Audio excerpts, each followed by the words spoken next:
तो नमस्कार दोस्तों, स्वागत है आप लोगों का डिजिटल विला में। मेरा नाम है अभिषेक पांडे। दोस्तों, अगर आप हमारे चैनल के लिए नए हैं तो हमारे चैनल को जरूर सब्सक्राइब करें। आज की वीडियो में हम जानने वाले हैं गूगल के न्यू अपडेट। जी हां दोस्तों, आपने बिल्कुल सही सुना, हम बात करने वाले हैं गूगल का न्यू स्पैम अपडेट, जो गूगल ने अपने ट्विटर हैंडल पर बिल्कुल साफ साफ बता रखा है कि स्पैम अपडेट आया है अक्टूबर में दोस्त। और इससे बहुत सारी वेबसाइट प्रभावित हुई हैं, बहुत सारी रैंकिंग डाउन हुई है, लोगों ने बहुत ही ज्यादा एआई कंटेंट का यूज किया था और सारे डाउन हुए हैं।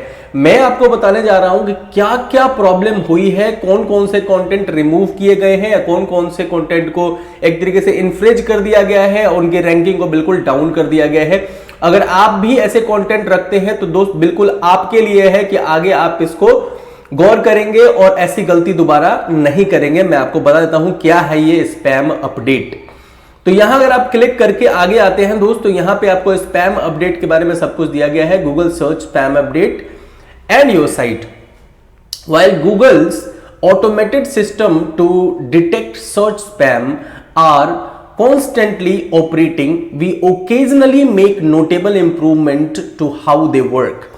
देखो दोस्त, अब गूगल का जो स्पैम अपडेट है वो आ चुका है और धीरे धीरे ये उन साइट्स को या उन वेब पेजेस को रिमूव कर रहा है जो इसकी स्पैम पॉलिसीज को वायलेट कर रहे हैं। और बहुत सारे स्पैमर्स आ गए हैं क्योंकि ब्लॉगिंग लाइन में कंपटीशन बढ़ रहा है, साथ ही साथ बहुत सारे स्पैमर भी इसमें बढ़ रहे हैं। कौन कौन से स्पैमर है, क्या क्या स्पैम का जरिया है, वो मैं आपको बताने वाला हूं, किस तरीके से कंटेंट हटाए जा रहे हैं। तो अगर आप स्पैम पॉलिसी पर क्लिक करते हैं और नेक्स्ट पेज पर आते हैं तो ये है इनका कंप्लीट स्पैम पॉलिसी। यहां आप देखेंगे ऑन दिस पेज ये सारे इनके जो है वो स्पैम पॉलिसीज है। तो क्लॉकिंग आता है पहला। Clocking refers to the practice of presenting different content to user and search engine with the intent to manipulate search ranking and mislead user. अब क्या होता है मैं आपको बताता हूं। बहुत से ऐसे लोग होते हैं जो क्या करते हैं कि टाइटल अलग लिख देते हैं और टाइटल अलग लिखने के बाद कंटेंट उसमें अलग दे देते हैं। तो क्लॉकिंग से रिलेटेड जितने भी कंटेंट है जहां यूजर को मिसलीड किया गया है, मतलब वो किसी और चीज के लिए ढूंढने आए हैं जो कि टाइटल में तो मौजूद है लेकिन कंटेंट में वो मौजूद नहीं है, तो ऐसे कंटेंट को क्लॉकिंग के जरिए क्या करेंगे कि ये जो हमारा गूगल का अपडेट है स्पैम अपडेट उसको हटा देगा। वैसे कंटेंट को डी रैंक कर देगा, नीचे कर देगा। समझ में आ रहा है आपको? ठीक है। अच्छा, डूरवेज की बात करते हैं। डूरवेज आर साइट और pages created to rank for specific similar search queries. They lead user to intermediate pages that are not as useful as the final destination. क्या होता है, बहुत से लोग एक जो होता है ना, कहते हैं कि मतलब एक वेब पेज पर जाने के लिए अलग अलग उसका इंटरमीडिएट वेब पेजेस बना देते हैं कि इस पे पहले जाएंगे, फिर इस पे जाएंगे, फिर इस पे जाएंगे, ऐसे ऐसे करके वो पेजेस बनाते हैं ताकि उनका हर जगह ट्रैफिक जा सके। तो ये स्पैम अपडेट क्या करेगा कि इन सबको हटा देगा, डी रैंक कर देगा। Having multiple website with slight variation to the URL and home pages to maximize their reach for any specific query. बहुत से लोगों ने क्या कर रखा है कि मल्टीपल वेबसाइट्स बना रखी है जिनका URL थोड़ा थोड़ा स्लाइड चेंज है कि कोई दूसरा थोड़ी सी क्वेरी टाइप करेगा तो दूसरे वाले उससे मिलते जुलते वेबसाइट पे पहुंच जाएगा। Having multiple domain names or pages targeted at a specific region or cities that funnel user to one page. बहुत सारे लोगों ने एक पेज पर जाने के लिए, एक पेज पर जैसे कि मान लो कि बैकलिंक का यूज किया है, अलग अलग थोड़ा थोड़ा सेम डोमेन रखकर या मल्टीपल डोमेन रखकर कि इस पे लोग अगर यूजर टाइप करेगा कुछ तो मेरे रियल वेबसाइट पे पहुंच जाएगा। ऐसे कंटेंट को या ऐसे वेब पेजेस को गूगल जो है वो डी रैंक करेगा। आगे देखते हैं हैक्ड कंटेंट। ऐसे कंटेंट जो हैक्ड है, hacked content is any content placed on a site without permission. एक ऐसा कंटेंट जो बिना परमिशन के डाला गया है और वो सिक्योरिटी को वायलेट करता है, हैक्ड कंटेंट है, ठीक है, तो उसको गूगल जो है वो हटा रहा है। ठीक है, उसको बिल्कुल तरीके से हटा जाएगा। जो कि बिना परमिशन डाला गया है उसको हटा दिया जाएगा, जिसमें हिडन लिंक है या रीडायरेक्शन है, ऐसे करके जो चीजें हैं उनको भी हटा जाए। अगला हिडन टेक्स्ट एंड लिंक। देख सकते हैं कि हिडन टेक्स्ट और link is the act of placing content on a page in a way solely to manipulate search engine and not to be easily viewable by human visitors। अब problem क्या है कि बहुत से लोग मान लो कि ऐसे इमेज लगाते हैं और उसको रीडायरेक्शन कहीं अलग दे देते हैं, ठीक है, उसमें ऐसे ऐसे हिडन टेक्स्ट लगा देते हैं या हिडन लिंक्स लगा देते हैं जिससे कि लोग वहां पहुंच नहीं पाते हैं, ठीक है। Using white text on a white background, बहुत से लोग ऐसे भी हैं जो व्हाइट टेक्स्ट व्हाइट बैक में लगा देते हैं जो कि ह्यूमन को देख पाना बहुत प्रॉब्लम है, वो नहीं देख पाते हैं। Hiding text behind an image, image के बिल्कुल अंदर टेक्स्ट को ये वो ऐड कर देते हैं, जैसे बहुत सारे अपने वेबसाइट का लिंक दे देते हैं तो ऐसा ऐसा कर देते हैं। CSS में बहुत सारे लोग ऑफ स्क्रीन दे देते हैं, फॉन्ट साइज में वो गड़बड़ करते हैं, बहुत सारी लिंक छोटा छोटा लिंक कहीं ना कहीं वो लगा देते हैं। इन सब को गूगल हटाने वाला है। कीवर्ड स्टफिंग आप नहीं कर सकते। बहुत से ब्लॉगर्स हैं जो क्या करते हैं कि अपने वेबसाइट में या जो ब्लॉग वो लिखते हैं उसमें बहुत सारे कीवर्ड लगा देते हैं ताकि गूगल उनको रैंक कर सके, और बहुत सारे लोग रैंक भी हो चुके हैं पहले। तो कीवर्ड स्टफिंग अब बार बार नहीं चलने वाली। ऐसे वेबसाइट को गूगल स्पैम समझता है और इनको वो डी रैंक करेगा या इन्फ्रिज करेगा इनके कॉन्टेक्ट को। लिंक स्पैम, बहुत सारे लोग अलग अलग लिंक डिफरेंट जगह से ला देते हैं, जैसे कोरा का यूज करके अपने वेबसाइट पे लेके आ जाते हैं, या अलग अलग जगह से लिंक या कमेंट से क्रिएट कर देते हैं, बैकलिंक बना लेते हैं।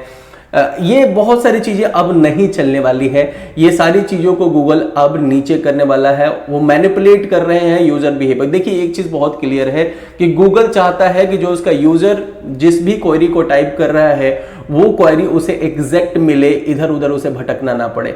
तो जो लिंक लोग अलग अलग बैकलिंक बनाते थे पहले कि भाई कमेंट वाला बैकलिंक बना लेंगे तो कोरा वाला बैकलिंक बना लेंगे, वो सारी अब हटा दी जाएंगी। Book marking, keyword rich, hidden, low quality links, embed, सबको हटा दिया जाएगा। सब कुछ हटने वाला है दोस्त। अच्छा, मशीन जेनरेटेड ट्रैफिक, ये जो बहुत इंपॉर्टेंट है दोस्त। यहां बहुत से लोग ऑटोमेशन का यूज कर रहे थे, ऑटोमेटिक प्लगइन का यूज कर रहे थे, प्लस में स्पिनर का यूज कर रहे थे। जो लोगों ने AI कंटेंट का यूज करके अपने वेबसाइट पर बहुत सारे कंटेंट पब्लिश किए हैं, उनकी वेबसाइट डी रैंक होने वाली है, इन्फ्रिज होने वाली है। जो पहले नंबर पर आती थी वो कहीं नहीं आएगी 100 में या टॉप 100 में, ठीक है। तो जो लोग जैसे कि बहुत से लोग ये भी बोलते हैं कि वेब स्टोरी हम स्पिन करके बनाएंगे, तो अब वो भी नहीं बना सकते क्योंकि वो भी स्पैम काउंट होगा, ठीक है। अब देख सकते हैं malware, malicious behaviour. Google check website to see whether they host malware unwanted software, they negatively effect the user. अब क्या होता है कि बहुत सारे लोग अलग अलग कंप्यूटर सॉफ्टवेयर सेल करते थे, डिजाइन करते थे, गलत सॉफ्टवेयर का यूज करते थे ताकि लोग उनको खरीदें, या अलग अलग बहुत सारी चीजें थी, उनको भी हटा दिया जाएगा। हार्मफुल सॉफ्टवेयर का भी यूज नहीं होगा। Misleading function, site owner should create website with high quality content and useful functionality that benefits the user। जितने भी यूजर हैं उनको हाई क्वालिटी कंटेंट बनाना होगा, यूजफुल फंक्शनैलिटी होनी चाहिए जो कि बेनिफिट करे यूजर को। However some site owner intend to manipulate search ranking by intentionally creating site with misleading function and services. बहुत से ऐसे लोग थे जो बहुत सारे लिंक डाल देते थे, बहुत सारे टैब डाल देते थे जो कि मिसलीडिंग इंफॉर्मेशन देता था, कहीं और चला जाता था, ऐप स्टोर पे डाउनलोड करने के लिए भेज देते थे। अब ये चीजें नहीं चलने वाली, ये सारी चीजें डी रैंक की जाएंगी। Scrap content, some site owner base their site around content taken scrapped from other often more reputable site, scrap content even from high quality sources without additional useful services or content provided by the site may not provide added value to the user। अब बहुत से लोग क्या करते थे कि दूसरे उससे कॉपी कर लेते, दूसरे साइट जो कि बड़ी साइट्स हैं वहां से लोग कॉपी कर लेते थे और सीधा उसको अपलोड कर देते थे और उससे ट्रैफिक लेते थे। लेकिन अब ये चीजें नहीं चलेंगी। कॉपी कंटेंट, रिपब्लिश कंटेंट अब नहीं चलेंगे। ओरिजिनल कंटेंट आपको लिखना होगा। ऑटोमेटेड कंटेंट, ऑटोमेटेड टेक्निक अब नहीं चलेगी।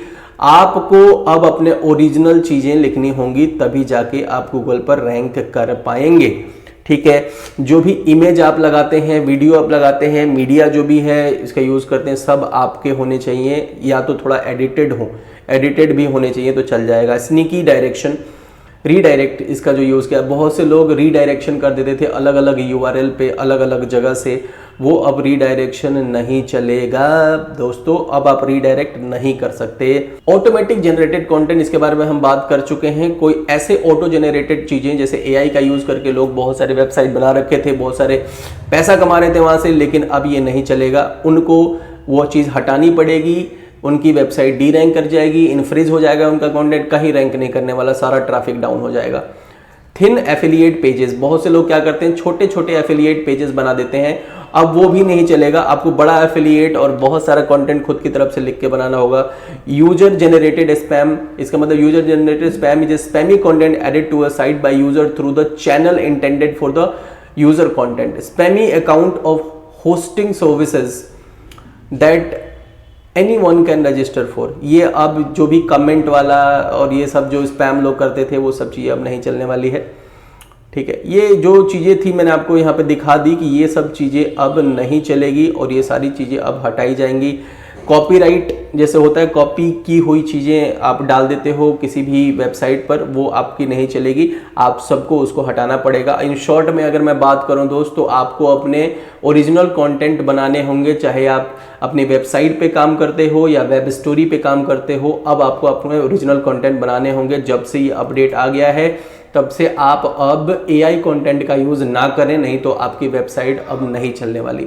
तो आज के इस वीडियो में मुझे उम्मीद है कि आपको कुछ ना कुछ इन्फॉर्मेशन मिला है। दोस्तों अगर आपके कुछ क्वेश्चन है तो कमेंट करके जरूर बताएं, हम उसको सॉल्व करने की कोशिश करेंगे। मिलते हैं आपसे नेक्स्ट वीडियो में कुछ और इन्फॉर्मेशन के साथ, तब तक के लिए दोस्तों bye bye, take care, thank you so much for watching.